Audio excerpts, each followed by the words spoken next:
Welcome to the in front of me Samsung Galaxy Tab S2, and I'll show you how to adjust notification panel shortcuts on this device.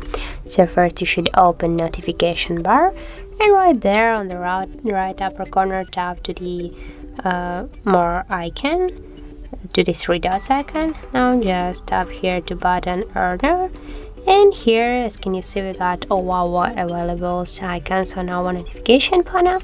And if you want, you can add these icons from the down area by just hold for a while and drag this icon here to the position button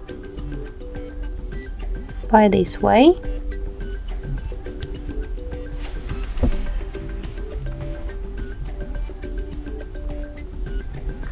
And if you want, we can add this icon too by this way. And as can you see, we got here all our icons.